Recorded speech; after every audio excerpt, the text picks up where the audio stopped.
ಏನಿರ್ತಾರೆ? ಜಗಳ ಆಡ್ತಾ ಇರ್ತಾರೆ, ಅದಕ್ಕೆ ನೋಡಲ್ಲ. ಅದ್ರಗೋಸ್ಕರ ನೋಡಲ್ವಾ? ಹೋದ್ಸಲ ಸೀಸನ್ ನೋಡಿದ್ರಿ. ಹೋದ್ಸಲ ಸೀಸನ್ ಅದು ಇಷ್ಟ ಆಗ್ಲಿಲ್ವಾ ನಿಮಗೆ? ಇಷ್ಟ ಆಗಿಲ್ಲ, ಯಾಕಂದ್ರೆ ಆಡ್ಕೊಂಡು ಇಷ್ಟ ಆಗಿಲ್ಲ. ಕಿತ್ತಾಡೋ ಉದ್ದೇಶಕ್ಕೆ ಬಿಗ್ ಬಾಸ್ ಇಷ್ಟ ಆಗಿಲ್ಲ. ಅವ್ರು ಮಾಡೋದು ಆ ಥರ ಇರುತ್ತೆ ಅಲ್ಲಿ ಬಿಗ್ ಬಾಸ್ ಅಲ್ಲಿ. ಅದು ರಿಯಾಲಿಟಿ ಶೋ ಅಲ್ವಾ, ಹಂಗೆ ಇರುತ್ತದು. ಸೊ ನಂಗೆ ಇಷ್ಟ ಆಗಿಲ್ಲ. ಇಷ್ಟ ಆಗಿಲ್ಲ. ಬೇರೆ ಯಾವ ಪ್ರೋಗ್ರಾಮ್ ನೋಡ್ತೀರಿ? ಎಲ್ಲ ನೋಡ್ತೀರಿ. ಬೇರೆ ಯಾವ್ದಾವ್ದು ಪ್ರೋಗ್ರಾಮ್ ಇಷ್ಟ ಆಗುತ್ತೆ? ಸರಿಗಮಪ ನೋಡ್ತೀರಿ.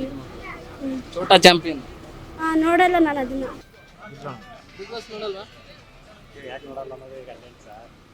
ಯಾಕೆ ನೋಡಲ್ಲ? ಇಂಟ್ರೆಸ್ಟ್ ಇಲ್ಲ ಅಣ್ಣ. ಬಿಗ್ ಬಾಸ್ ನೋಡಕ್ಕೆ ಇಂಟ್ರೆಸ್ಟ್ ಇಲ್ವಾ? ಇಲ್ಲ ಅಣ್ಣ. ಯಾಕೆ? ಕಿಚ್ಚ ಬಂದವಾಗ ಮಾತ್ರ ನೋಡ್ತೀರ ಅಷ್ಟೇ. ಕಿಚ್ಚ ಬಂದವಾಗ ಮಾತ್ರ ನೋಡ್ತೀರ ಅಷ್ಟೇ. ಹೌದಾ? ಬೇರೆ ಯಾವ ಶೋ ಇಷ್ಟ ಆಗುತ್ತೆ? ಯಾವುದು ನೋಡಲ್ಲ ಇನ್ಯಾವುದು ನೋಡಲ್ಲ ಅಷ್ಟೇ. ಮೊಬೈಲಲ್ಲೇ ಇರ್ತೀರಾ 24 ತಾಸು? ಇಲ್ಲ ಇಲ್ಲ. ಅದೇ ಯಾಕೆ ನೋಡಲ್ಲ? ನೋಡಲ್ಲ, ಬಿಗ್ ಬಾಸ್ ನೋಡಲ್ಲ. ಯಾಕೆ ನೋಡಲ್ಲ? ಇಂಟ್ರೆಸ್ಟ್ ಇಲ್ಲ, ಅದಕ್ಕೆ ನೋಡಲ್ಲ. ಯಾಕೆ ಉದ್ದೇಶ ಏನು? ಟಿವಿನೇ ನೋಡಲ್ಲ ನಾನು. ಹೌದೇನು? ಬಿಗ್ ಬಾಸ್ ನೋಡ್ತೀರಾ? ಬಿಗ್ ಬಾಸ್ ನೋಡ್ತೀರಾ? ಯಾಕೆ? ಇಲ್ಲ ಸರ್. ಅಲ್ಲ ಯಾಕೆ ನೋಡಲ್ಲ ಅಂತ? ನಾಟ್ ಇಂಟ್ರೆಸ್ಟ್ ಇಲ್ವಾ? ಯಾಕೆ? ಮುಂಚೆ ಯಾವ ಎಪಿಸೋಡ್ ನೋಡಿದ್ದೀರಾ? ಯಾವ ಸೀಸನ್ ನೋಡಿದ್ದೀರಾ? ಯಾವುದೂ ಇಲ್ಲ. ಯಾವ ಸೀಸನ್ ನೋಡಿಲ್ವಾ? ಮತ್ತೆ ಯಾವ ಪ್ರೋಗ್ರಾಮ್ ಇಷ್ಟ ಆಗುತ್ತೆ? ನಾನು ಕಾರ್ಟೂನ್ಸ್ ನೋಡ್ತೀನಿ. ಕಾರ್ಟೂನ್ಸ್ ನೋಡ್ತೀನಿ. ಕಾರ್ಟೂನ್ಸ್ ನೋಡ್ತೀರಾ? ಎಸ್. ಅಲ್ಲ ಕನ್ನಡದವ್ರೆ ತಾನೇ ನೀವು?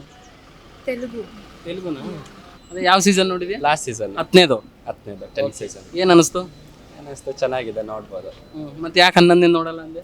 ಇವಾಗ ಇಂಟ್ರೆಸ್ಟ್ ಇಲ್ಲ ಅದಕ್ಕೆ, ಬಟ್ ಇಷ್ಟು ಬೇಗ ಸ್ಟಾರ್ಟ್ ಆಗಿದೆಯಲ್ಲ ಅದಕ್ಕೆ ಅದ್ರಗೋಸ್ಕರ ಇಂಟ್ರೆಸ್ಟ್ ಇಲ್ಲ, ಕಾಲೇಜ್ ಇದೆಲ್ಲ.